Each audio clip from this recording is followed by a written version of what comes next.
క్రైస్తవుల చేత క్రైస్తవులమని అనుకుంటున్న వారు విన్న బోధ వేరుగా ఉంది, బైబిల్లో ఉన్న బోధ వేరుగా ఉంది. కనుకనే బైబిల్లో ఉన్న బోధ ఇంకా సామాన్య మానవునికి అందలేదు. గనుకనే ఈ భూలోకంలో అనుకున్నవన్నీ సంపాదించినోడు ధన్యుడా, ఈ లోకానికి మించి నిత్యం ఉండే పరలోకంలో స్థానాన్ని సంపాదించుకున్నవాడు ధన్యుడా.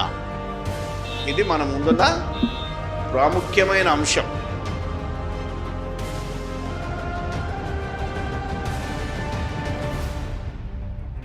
సర్వశక్తిమంతుడైన దేవునికి సర్వవేళలా సర్వ వ్యవస్థలలో ఏ భేదము లేకుండా అందరినీ కాపాడుతున్నటువంటి ఆ సర్వేశ్వరుడైన మహాదేవుడికి, ఆయన ప్రియకుమారుడు, ఈ లోక రక్షకుడు, మనుషులందరికీ ప్రభువైయున్న యేసుక్రీస్తు అతి పరిశుద్ధమైన నామములోనే దేవుని ఆత్మ సహాయముతో మనందరి తరపున వేవేల కృతజ్ఞతాస్తుతులు స్తోత్రాలు సమర్పిస్తూ ఉన్నాను. ప్రభుయేసుక్రీస్తును దేవుని కుమారుడని నమ్మి ఆయన ద్వారా మాత్రమే పరలోకం వెళ్ళే భాగ్యం ఉందని హృదయమందు విశ్వసించి నోటితో ఒప్పుకొని బాప్తిసం తీసుకున్నటువంటి క్రైస్తవ సోదర సోదరీమణులందరికీ యేసు ప్రభువును నమ్మకపోయినా ఆ పరమాత్ముడైన దేవుని బహుమానంగా గర్భఫలంగా ఈ భూలోకానికి వచ్చిన క్రైస్తవేతరులందరికీ యేసుక్రీస్తు ప్రభు యొక్క అధికారము గల నామములోనే నా వందనాలు, శుభములు, శుభాభివందనాలు తెలియచేస్తూ ఉన్నాను. దేవుని యొక్క మనసు నెరిగి, దేవుని యొక్క ఆలోచన నెరిగి, దేవుని యొక్క ఆజ్ఞలను ఎరిగి, దేవుని చిత్త ప్రకారంగా బ్రతకడానికే దేవుడు మనుషులను పుట్టించాడే తప్ప మన ఇష్టం వచ్చినట్టు బ్రతకడానికి కానీ, మన ఇష్టం వచ్చినట్టు వేరే వాళ్ళను తిట్టడానికి కానీ, కొట్టడానికి కానీ, చంపడానికి కానీ మనకు అధికారం లేదు. ఈ భూలోకమంతా దేవునిది, దేవుని నమ్మిన పిల్లలది గనక ఈ దేశమంతా దేవుని పిల్లలదే.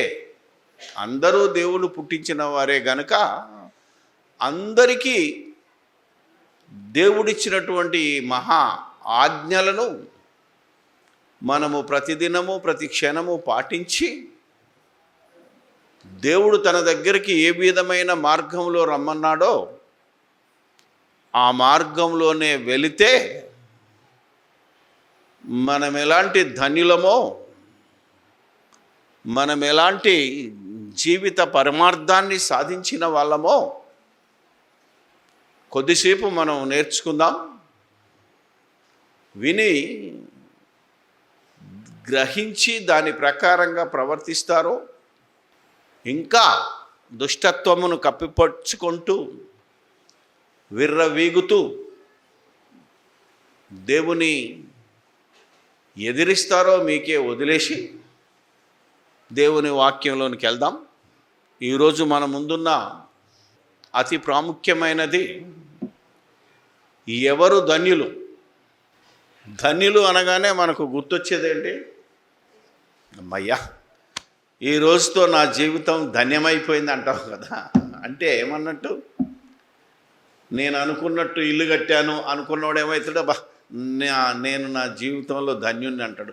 ఉద్యోగం సంపాదించినోడు ధన్యుడు, పిల్లల్ని అన్నోడు ధన్యుడు అనుకుంటాడు. పిల్లల పెళ్లి చేసి మనవల్ని మనవరాలను ఎత్తుకున్నోడు కూడా అమ్మయ్యా ఇప్పటికి నా జీవితం ధన్యమైపోయింది అని తనలో తాను ఆనందిస్తూ అనేకులకు ఈ విషయం చెప్తుంటాడు. అందులో మరో మాట చెప్తుంటాడు, దేవుడు మా కుటుంబాన్ని ఆశీర్వదించాడు. అవునా కదా? దేవుడు మమ్మల్ని ప్రేమించాడు. మమ్మల్ని ప్రేమించినోడు మిమ్మల్ని ఎందుకు ప్రేమించాడు? అవునా కదా? అదో ప్రశ్న. ఇలా ఎంతోమంది ఈ లోక సంబంధమైన ఆశలు నెరవేరినప్పుడే నా జీవిత పరమార్థం నెరవేరింది, అవునా, నేను ఈ భూమి మీదకి వచ్చినందుకు నా బతుకు సార్థకమైంది అని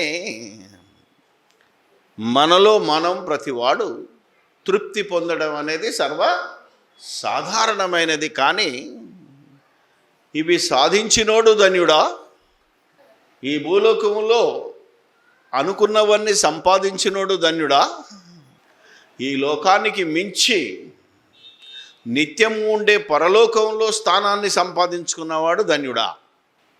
ఇది మన ముందున్న ప్రాముఖ్యమైన అంశం. గతంలో చెప్పాను, పరలోక రాజ్యం ఎవరిది? క్రీస్తు స్వరక్తమిచ్చి సంపాదించిన సంఘం అనేక మంది ఇలాంటి వారితో, యేసు ప్రభువుని నమ్ముకున్నా, నాకు ఇల్లు దొరికింది, నాకు పెళ్ళి అయింది, నాకు పిల్లలు పుట్టారు, నాకు ఉద్యోగం వచ్చింది, ఇలాంటి శరీర సంబంధమైన ఆశయాలు సంపాదించి మేము ధన్యులము అనే బలత్కారులు ఈరోజు ఈ సంఘాన్ని ఆక్రమించుకున్నారు. 80% మంది వాళ్ళే ఈరోజు ఈ రాజ్యంలో అధికారాన్ని ఏలుతున్నారు. ఇలాంటి వారిది కాదయ్యా పరలోక రాజ్యం. దేవుని మాటల్లో ఉన్న పరమార్థం వేరు, మీరు అనుకుంటున్నది వేరు. ఎందుకంటే ఇంతవరకు క్రైస్తవుల చేత క్రైస్తవులమని అనుకుంటున్నవారు విన్న బోధ వేరుగా ఉంది, బైబిల్లో ఉన్న బోధ వేరుగా ఉంది. కనుకనే బైబిల్లో ఉన్న బోధ ఇంకా సామాన్య మానవునికి అందలేదు గనుకనే మనం ఈరోజు పోరాటం చేస్తున్నాం. ఇంత గొంతు చించుకొని అరుస్తున్నాము, ఊరూరికి వెళ్ళి చెబుతున్నాము, సొంత డబ్బులు ఖర్చు పెట్టి మనిషి, అవునా కదా, మన సంపాదనలో సర్వస్వము ద్వారపోసి క్రీస్తును నమ్మండి, క్రీస్తును నమ్మితేనే ఆ పరలోకం చేరుతాము, ఆయనే మార్గము, ఆయనే సత్యము, ఆయనే జీవమని ఎవరికి ఇష్టం లేకపోయినా, కొందరు తిట్టినా కొట్టినా, అవునా కదా, మాకెందుకు ఈ బోధ చేస్తున్నారని మా ఊర్లోకే రావద్దని బోర్లు పెట్టినా, ఎందుకు తగ్గించుకొని తిట్టిన వారిని తిట్టకుండా, కొట్టిన వారిని కొట్టకుండా దేవుడే మిమ్మల్ని చూసుకుంటాడు, పగ తీర్చుట మా పని కాదు అని మౌనంగా ఎందుకు ప్రకటిస్తున్నాము అంటే, మనకు దొరికిన ఆ మహాలోకము యొక్క భాగ్యము, మనతో పాటు మనతో పుట్టినవారు, మన దేశంలోనే ఉన్నాం, మన దేశంలో మన ప్రాంతంలో పుట్టి ఏదో కులం పేరు మీద, మతం పేరు మీద, ఊర్ల పేరు మీద చెడగొట్టబడ్డాం. దేవునికి కులానికి, మతానికి, దేశానికి, ప్రాంతానికి సంబంధం లేదు. నువ్వు ఏ భాషోడివైనా, ఏ కులమైనా, ఏదైనా ఆయనకు కులంతో సంబంధం లేదు, మతంతో సంబంధం లేదు, ప్రాంతంతో కూడా సంబంధం లేదు. కానీ మనం కొట్టుకు చచ్చిపోతాను, నువ్వు ఆంధ్రోడివా, నేను తెలంగాణోడినా, అవునా, మీరు మద్రాసోడివా, నువ్వు కన్నడోడివా అని కొట్టుకు చచ్చిపోతున్నాం. కానీ ఆయన దృష్టిలో వీడు కన్నడోడు, వీడు తమిళోడు, వీడు అవునా కదా, మలయాళు, వీడు, ఇవన్నీ ఆయన దృష్టిలో లేవు. ఆయన దృష్టిలో ఉన్నది ఒక్కటే, మానవులందరూ నా పిల్లలు, మానవులందరూ నా మాట వినాలి, నా మార్గము నేను ఏదైతే యేసు ప్రభు ద్వారా చూపించానో ఆ మార్గంలో తిరిగి నా దగ్గరికి రావాలి. నేను ఏ లోకం నుంచి అయితే మిమ్మల్ని లోకానికి పంపుతున్నానో తిరిగి వచ్చే సమయానికి నేను చెప్పిన మార్గంలో మీరు రావాలి తప్ప మీరు అనుకున్న మార్గంలో వస్తే మీరు రాలేరు. అవునా కాదా? సపోజ్ ఈ చర్చ్ ఉందనుకోండి, ఎలా రావాలి సార్ అని అడిగాను అనుకోండి, నేను ఇలా రావాలి, నువ్వు కుత్బులాపూర్ నుంచి వస్తావా, నువ్వు కొంపల్లి నుంచి వస్తావా, నువ్వు అల్వాల్ నుంచి వస్తావా, లేకపోతే సికింద్రాబాద్ నుంచి వస్తావా, అవునా కదా, ఎలా వస్తే సేఫ్టీగా వస్తావు అని నేను చెప్పిన మార్గంలో నా ఇంటికి వస్తే నేను అనుకున్న సమయానికి దొరుకుతా. పోయేది సుచిత్రకేదా ఎట్లొచ్చినా పర్వాలేదు అనుకొని అవునా కదా? బోయిన్పల్లి నుంచి బయలుదేరి బాలానగర్ నుంచి వెళ్ళి అలా కుత్బుల్లాపూర్, స్వరారం, కొంపల్లి మీదకి వెళ్ళి ఇక్కడికి వచ్చినాం అనుకో, అప్పటికి నేను ఉండా. నేను ఇచ్చే టైం అయిపోతుంది, నేను ఇంకో దగ్గరికి వెళ్ళిపోతుంది. నీ యొక్క ప్రయాసం అంతా వ్యర్థం. ఇది మామూలుగా మనిషి నీతి అయితే, దేవుడికి కూడా నీతి ఉంది, న్యాయం ఉంది. ఆ న్యాయంలో మనం రావాలి అంటే దేవుడు మాట్లాడుతున్న మాటలలో ఒక గొప్ప మాట. యేసు ప్రభు బ్రతికున్నప్పుడు ఆయన శిష్యులతోనూ ఆ దేశవాసులతోనూ భూమి మీద దేవుడు పుట్టించిన మనుషులందరితోనూ మాట్లాడిన ఒక అద్భుతమైన మాట ఏంటంటే, మత్తయి గారు రాసిన సువార్త జ్ఞానం చెప్తున్నాడు ఆయన. యేసు ప్రభు ఆయన ఆ జన సమూహములను చూచి కొండ ఎక్కి కూర్చుండగా, అబ్బా, ఆయన శిష్యులు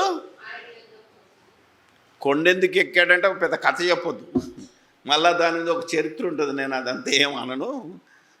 ఆనాడు ఇలాంటి మైకులు లేవు, అవునా కదా? ఇలాంటి లౌడ్ స్పీకర్లు లేవు. ఎత్తైన ప్లేస్లో మాట్లాడితే కిందికి అందరికి వినబడుతుంది, సౌలభ్యమే తప్ప ఇందులో మర్మాలేం లేవు.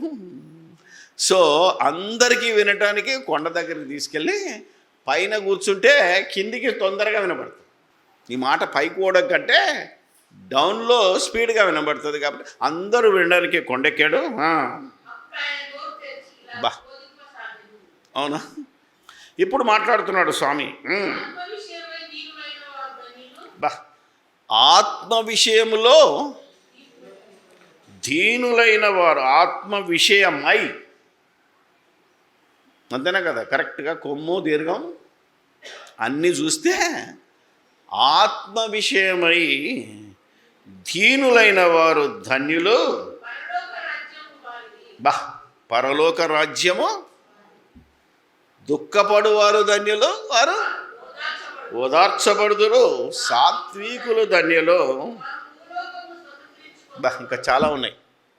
ఇలా బోలెడు ధన్యతలు రాయించాడు ఇక్కడ. అందులో ఫస్ట్ది అంటే మనం ఆలోచిస్తే 3వ వచనం, 10వ వచనం. నీతి నిమిత్తము హింసింపబడివారు ధన్యులు, పరలోక రాజ్యము. బా, ఏ నీతి? అవునా కదా? మనం వాళ్ళు అనుకున్న నీతి ప్రకారంగా మనల్ని హింసించవచ్చు, దేవుని నీతి ప్రకారం కూడా మనం హింసకు లోనవ్వచ్చు. కొందరు ఇంట్లో ఉంటారు కదా, ఎంత చేసినా పని మెచ్చుకోరు, ఇంకా పని చెప్పిండ్రు అనుకో ఏం చేస్తాం? కంపెనీలో చేసేవాడికే పని ఎక్కువ చెప్తారు, అవును. చేయనోడు లీడర్కి వెళ్ళి లాటోరీ చేస్తాడు, అని వదిలేస్తారు. తెలుసా మీకు? నేను ఒక మేనేజర్గా మంచిది, పని చేసేవారికే పని అప్ప చెప్తారు, అంటే వినేవాడికే చెప్తాం. అందుకే ఆత్మ విషయమై, దేవుడు ఆత్మ గనుక ఆయన విషయమై, లేదా దేవుడు తన ఆత్మను ఈ లోకానికి పంపించాడు గాక పరిశుద్ధాత్మ అనుకో.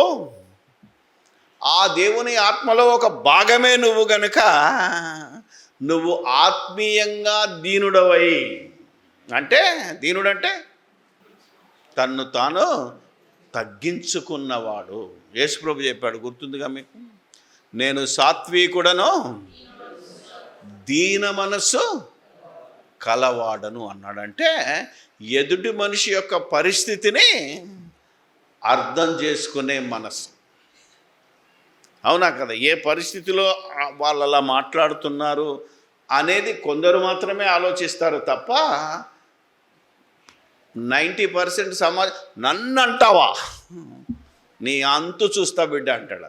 అంతేకాని వాళ్ళు ఏ స్థితిలో ఎలా మాట్లాడుతున్నారు, ఏమైనా అపార్థం చేసుకున్నారా? అవునా కదా? ఎవడో చెప్పిన మాటలో విని మాట్లాడుతున్నాడా మనకు వ్యతిరేకంగా? ఆలోచన చేసే మనస్సును ఏమంటారంటే దీన మనస్సు. అంటే ఒకవేళ వారు కావలసి తిట్టినా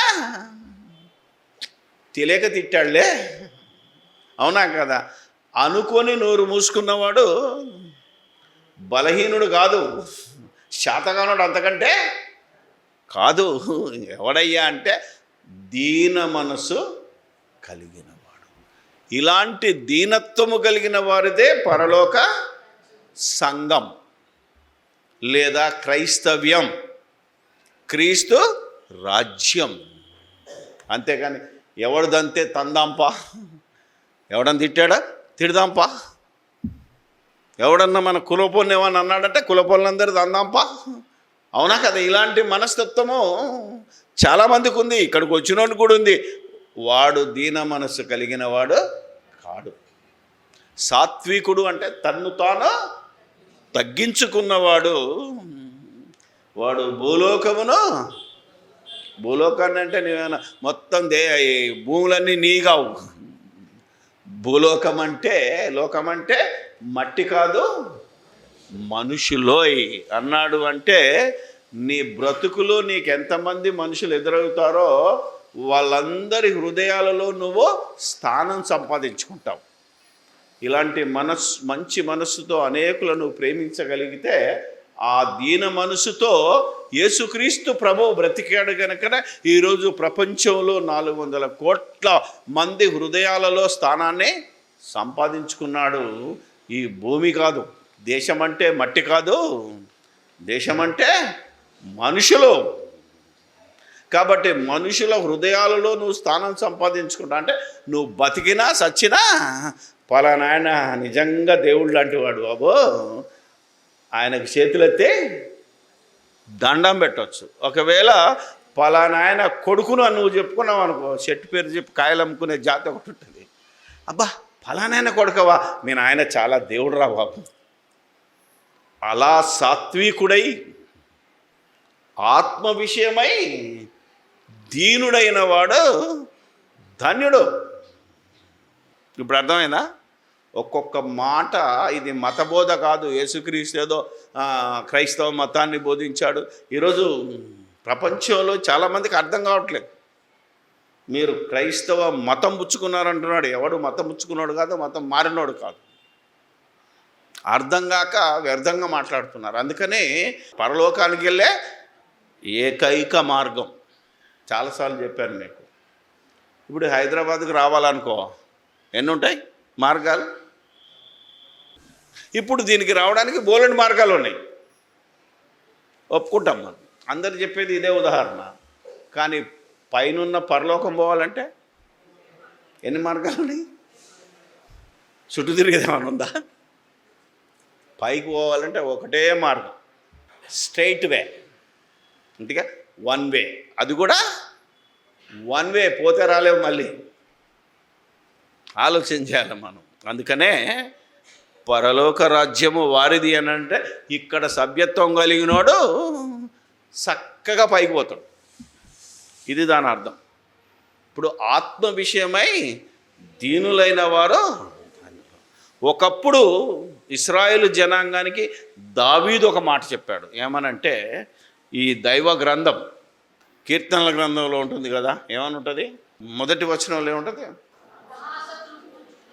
కూర్చునక ధర్మశాస్త్రమందు దివారాత్రులు ధ్యానించువాడు ధన్యుడు. అది క్రీస్తు పూర్వం. అర్థమైందా లేదా? అది ఎప్పుడు? క్రీస్తు పూర్వం.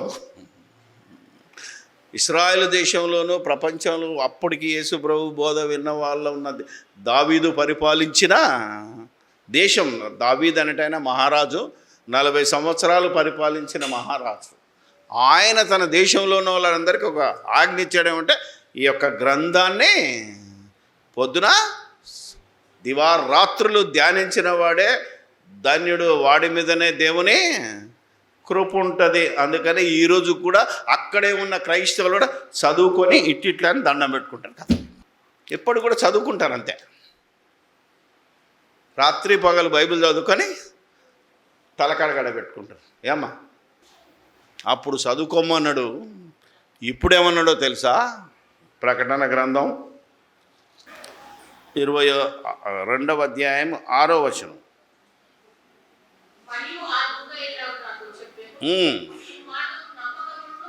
సత్యములున్నాయి నవిగా దేవుడు నగు ప్రభువు వాటిని తన దాసులకు చూపుటకై అంటేను, ఇదిగో నేను వచ్చుచున్నాను. ఇప్పుడేమన్నాడు? బైబిల్ చదివే విధానంలో ఆ కాలంలో చదివితే చాలన్నాడు, ధ్యానిస్తే చాలన్నాడు. ఇప్పుడు ఆ ధ్యానించిన దాన్ని వంట పట్టించుకొని దాని ప్రకారంగా బ్రతికినవాడు ధన్యుడు. ఇప్పుడు మనమందరము యేసుప్రభువుని నమ్ముకున్నాం చాలనుకుంటున్నాం. నమ్ముకునేంత వరకే నీ పాపాలన్నీ క్షమించబడతాయి. నమ్ముకున్న తర్వాత మళ్ళీ నువ్వు చెప్పినట్టు వినకపోతే మళ్ళీ బ్యాక్ అంటే అన్యాయం అయిపోతావు. అందుకే ఇందులో ఉన్న వాక్యాల ప్రకారంగా నడవాలి. అందుకే మరొక చోట రాయబడింది, అక్కడే చదువుదాం. చదివిన తర్వాత నేను ముందుకెళ్తాను. ప్రకటన గ్రంథం 22వ అధ్యాయం 12, 13, 14. ఇదిగో త్వరగా వచ్చుతున్నాను. లేట్ అనుకుంటున్నారు మీరు అనుకోని గడియలో నేను వస్తాను. ఎవరు అలర్ట్?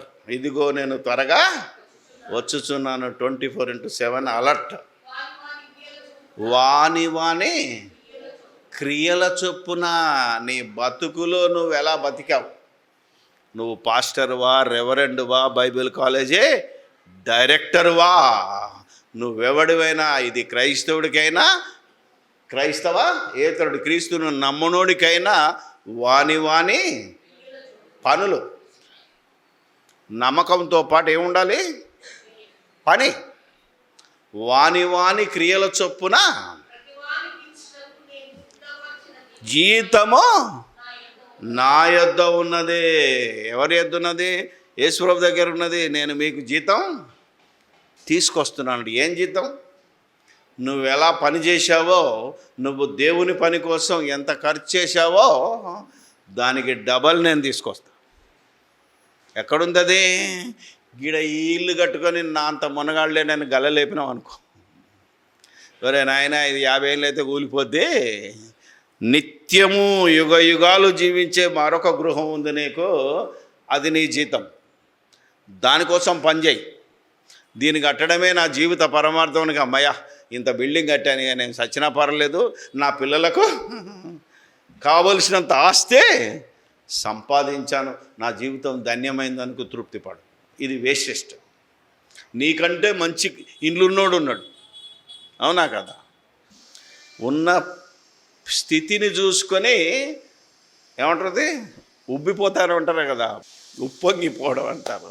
ఇది మనిషికి తగ్గదు.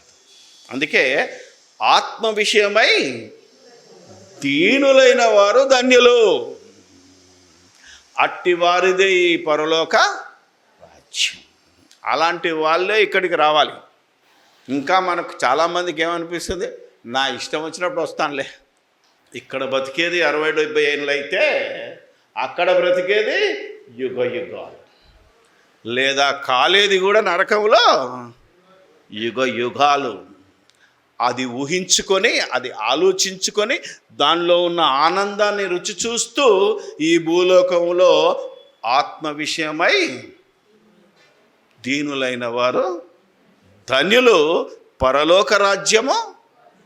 అంటే ఇక్కడ కనుక నువ్వు అన్ని విషయాలు తగ్గించుకొని, ఒకరినొకరు ప్రేమించుకొని, ఒకరినొకరు అవునా కదా అర్థం చేసుకొని, తిట్టినోళ్ళను తిట్టక, కొట్టినోళ్ళను కొట్టక, ఇంకేమనాలి? మొట్టమొదట అనేది భర్తనే. కొట్టేది ఆడేగా ఫస్ట్, చెప్తున్న పోతే, అవునా కదా? నన్ను కొడతావా అంట అనగానే ఇంకోటి ఎత్తాడు. అప్పుడేమవుతుంది? ఇక తిట్లు సాగుతుంది. అలాంటిది అర్థం చేసుకొని ఆత్మ విషయంలో దీనత్వం, అయ్యో ఏ ఏ ఏ గందరగోళంలో ఉన్నాడో, అవునా కదా, ఏ టెన్షన్లో ఉన్నాడో, అనవసరంగా మా ఆయన్ని ఇబ్బంది పెట్టాను, దేవా మా ఆయనకి ఏం తెలియదు, ఆయనను క్షమించు అని ప్రార్థన చేసిన వాళ్ళదే సంఘం. అలా ప్రార్థన చేసిన వాళ్ళదే చర్చిలో భాగస్థుడు. అందరిని తిట్టొచ్చి దేవా అన్నాం అనుకో, గెట్ అవుట్ అని ఆయన అంటాడు.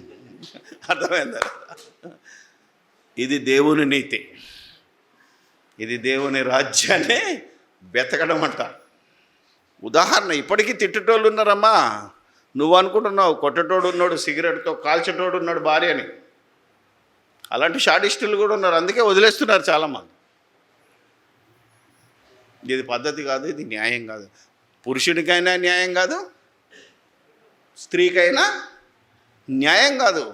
వాళ్లకు దేవుని రాజ్యంలో స్థానం లేదు. అందుకే ఒక మాట అంటున్నాడు చూడండి, మత్తయి రాసిన సువార్తలో 11వ అధ్యాయము. ఇప్పుడు ఈ సంఘము అలా ఉందా అని పరిశీలిస్తే ఇందులో చాలామంది దొంగలు ఆల్రెడీ చేరిపోయారు. అనేక మంది రాకుండా అడ్డంకులు కూడా ఉన్నాయి. ఇలాంటి వాళ్ళని ఏరిపారేయాలనేదే ఈ బోధ సారాంశం.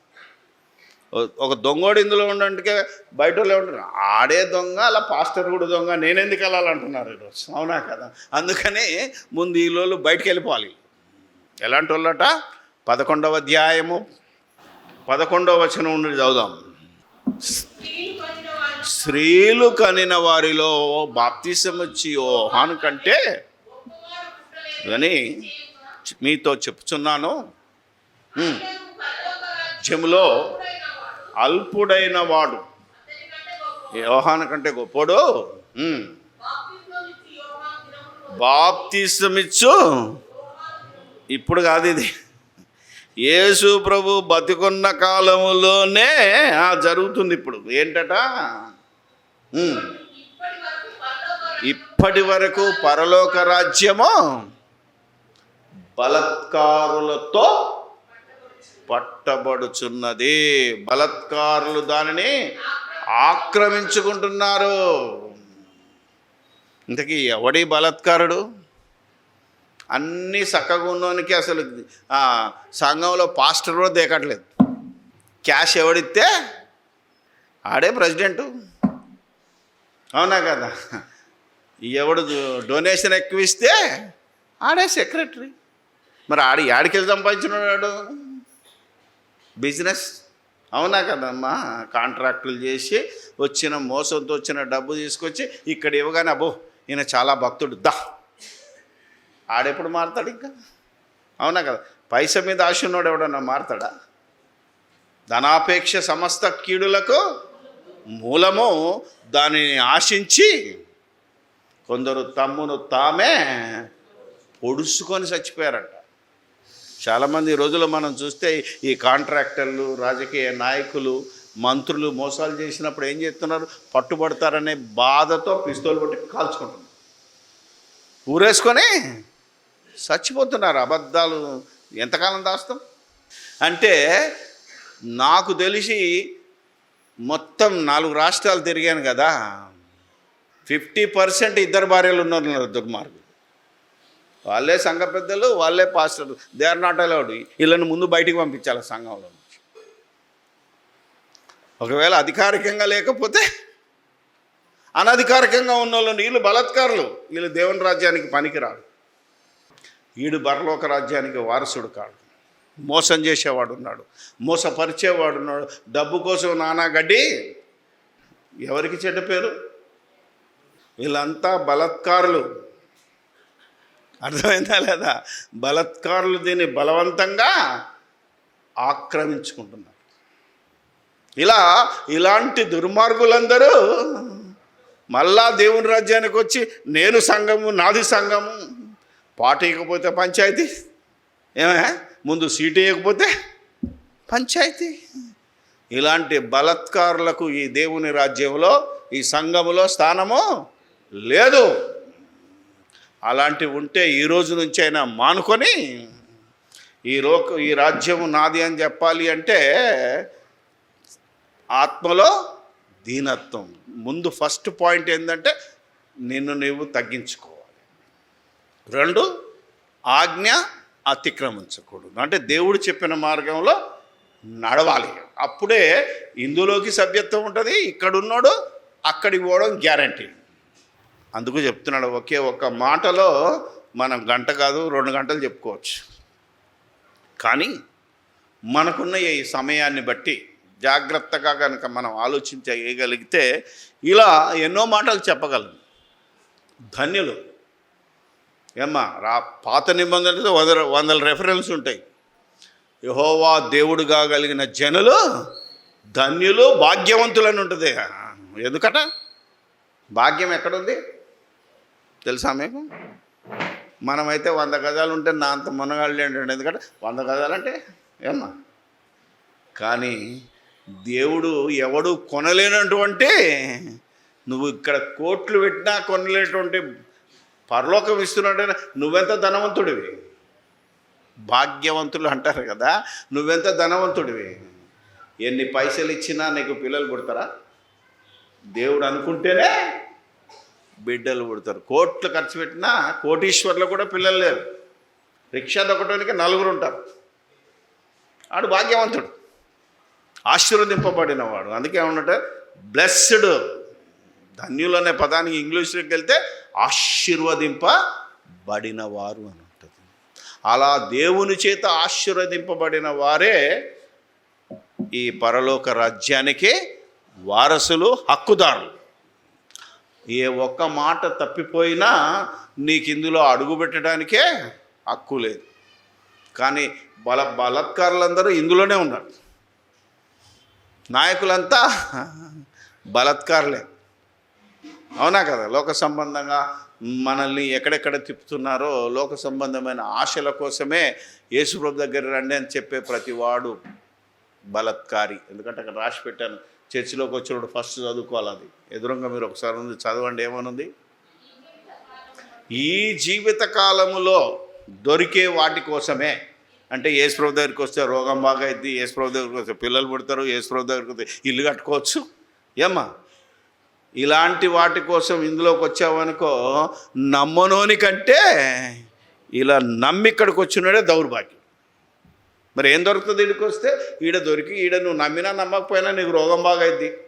ఏమా, హాస్పిటల్కి వెళ్తే పాస్టర్కు బాగైద్ది, నీకు కూడా బాగైద్ది యేసుప్రభు నమ్మకపోయినా. ఇక్కడ బైబిల్లో ఆ వ్యత్యాసం ఏముండదు. అందరూ దేవునికి సమానమే. కష్టపడితే ఇల్లు కట్టు, కూర్చుండి నువ్వు దేవుడు అయితే నాకు ఇల్లు కట్టించుంటావా?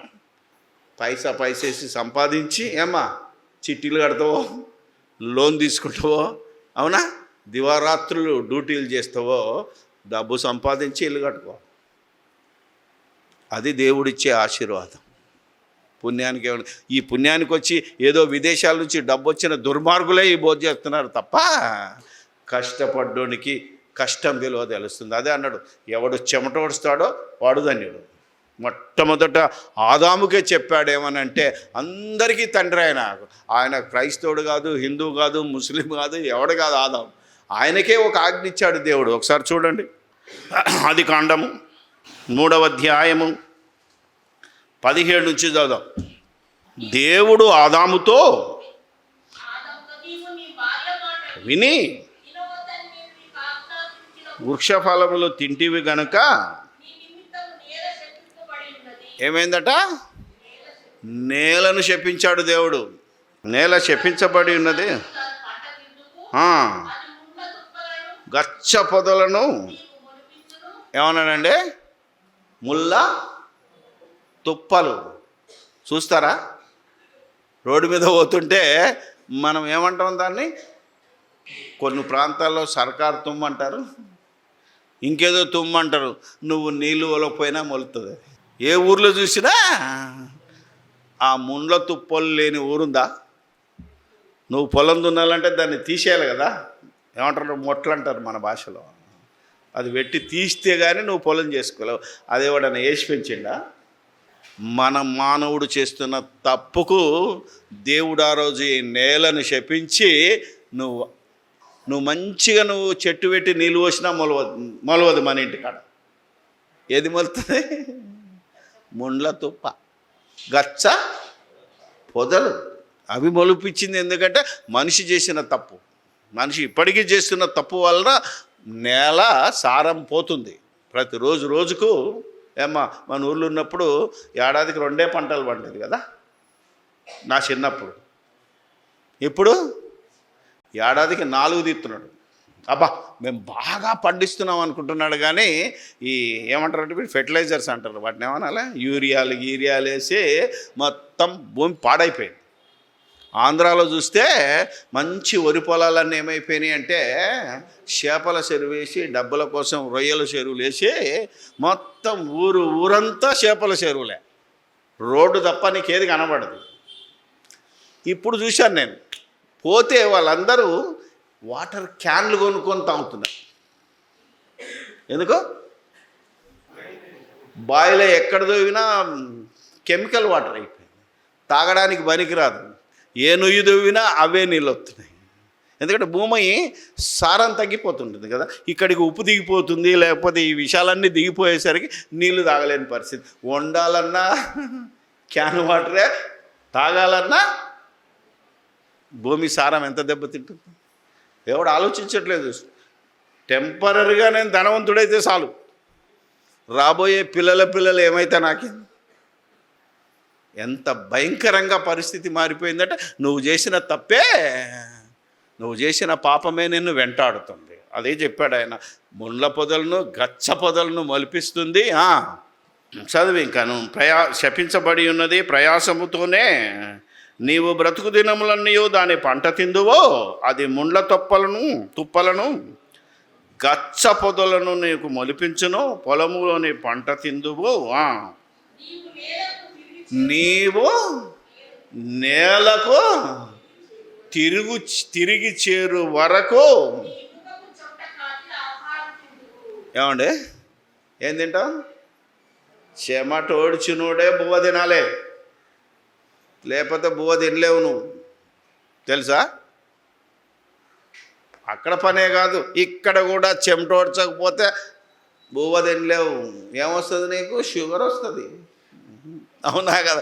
రోజు చెమట కార్చకపోతే, నడవకపోతే షుగర్ వస్తుంది. షుగర్ వచ్చినప్పుడు ఏం తినలేవు. డాక్టర్ ఏమంటున్నాను, అన్నం తినొద్దు, ఏం తినాలి? చపాతీలో కూడా షుగర్ ఉంది కనుక జొన్న రొట్టె, మళ్ళా బ్యాకే కదా వెళ్ళింది. దేవుడు మనిషిని పుట్టించినప్పుడు ఇచ్చిన ఆజ్ఞ ఇప్పటికీ ఉంది. ఎవడైతే పని చేయలేదో వాడు అన్నం తినకూడదు. ఎవడి జోలికి వెళ్ళకుండా నువ్వు పని చేసి, నువ్వు పాస్టర్ అయినా, నువ్వు పూజారి అయినా, నువ్వు ముల్లావైనా కష్టపడి పనిచేసి తిను. ఇది దేవుడి ఆజ్ఞ, పుణ్యానికి రాదు. దేవుడే చెప్పాడు, నేను చెప్పట్లేదు. కానీ ఈరోజు మనం ఫ్రీగా ఎవడిస్తాడని చూసే వల్ల ఎక్కువైపోయారు. కానీ కష్టపడి మనం సంపాదించి ఎవడన్నా బీదోనికి పెడతామన్నాడు ఉన్నాడా? నేను తినాలి, నా కొడుకు తినాలి, అవసరమైతే నా మనవాడు తినాలి, ఇంకా ఆడి మనవాడు తినాలి. అంతే తప్ప పక్కింటోడికి ఇయ్యా, నా తమ్మునికి ఇయ్యా, నా అన్నకి ఇయ్యా, నా కొడుకు ఇయ్యా. ఏమంటాం మా ఊర్లో? ఎవడన్నా తినొచ్చు కానీ మా అన్నకు మాత్రం ఇంచు జాగి అని అంటాడు తమ్ముడే, పాలోడే. ఎంత దుర్మార్గం ఇది! ఎట్లా బతుకుతున్నాం మనం? పరలోకం పోతామా? పుణ్యానికి ఉన్నా? నీ ఆత్మీయంగా ఇది మన లోకం కాదు, మనం పరలోకం నుంచి వచ్చాము, తిరిగి పరలోకం వెళ్ళాలి. అలా వెళ్ళాలంటే ఇందులో రాయబడినవి దీపవృక్షము నీ జీవవృక్షం అంటే ఇవి 66 బొమ్మేశాను. దీప వృక్షం అంటే దీపం వెలగాలి అంటే చీకటి పోవాలి. అలా చీకటి పోవాలంటే ఇదిగో ఈ 66 పుస్తకాల్లో ఉన్నది చదువుకోవాలి. దీని ప్రకారంగా ఈ ప్రపంచానికి నువ్వు వెలిగి ఇవ్వాలని దేవుడు రాయించి పెట్టాడు కనుక ఒకప్పుడు దీన్ని ధ్యానించేవాడు ధన్యుడు, ఇప్పుడు చదివి వంట పట్టించుకొని దీని ప్రకారంగా బ్రతుకువాడు ధన్యుడు. అదే ఆత్మ విషయమై దీనులైన వారు ధన్యులు, పరలోక రాజ్యము అది నమ్ముట నీకు ఇష్టమైతే నమ్ము, లేకపోతే వదిలేయి.